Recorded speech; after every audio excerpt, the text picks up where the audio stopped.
দর্শক, এবারে এক নজরে দৈনিক পত্রিকার শিরোনামগুলো জানাবো। আমার হাতে শুরুতেই রয়েছে দৈনিক ইত্তেফাক পত্রিকা। আজকের দৈনিক ইত্তেফাকের প্রধান শিরোনাম করা হয়েছে দ্বিতীয় ধাপে যে উপজেলা নির্বাচন সেটিকে নিয়ে সুষ্ঠু ভোট নিয়ে শঙ্কায় প্রার্থীরা।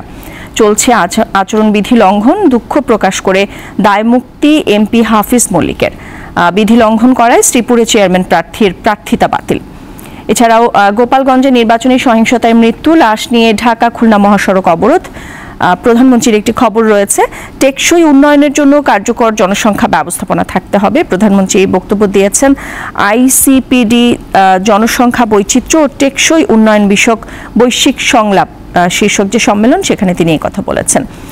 এবার আমার হাতে রয়েছে দৈনিক সমকাল পত্রিকা। সমকালে দুটি আসলে বিশেষ প্রতিবেদন রয়েছে আজকের সমকালে।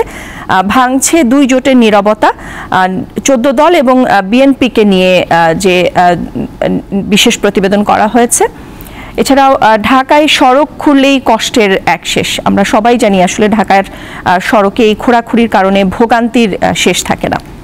এবার আমার হাতে রয়েছে দৈনিক প্রথম আলো পত্রিকা। এখানেও একটি বিশেষ প্রতিবেদন দিয়ে শুরু হয়েছে। বাংলাদেশকে নিজের চোখ দিয়ে দেখে যুক্তরাষ্ট্র। ডোনাল্ড লুয়ের সাথে প্রথম আলোর সাংবাদিকের যে সাক্ষাৎকার হয়েছে সেই বিষয়ে এখানে প্রতিবেদন রয়েছে। আতঙ্কের মেতে ঝুঁকিপূর্ণ বাঁধ নিয়ে উপকূলের শঙ্কা। খুলনার কয়রাতে প্রায় 10 কিলোমিটার বাঁধের বিভিন্ন স্থানে ধস দেখা দিয়েছে। ঝড় এলে নদীর পানি বেড়ে এলাকা প্লাবিত হওয়ার শঙ্কা, এই প্রতিবেদন রয়েছে। এবার আমার হাতে রয়েছে দৈনিক বণিক বার্তা।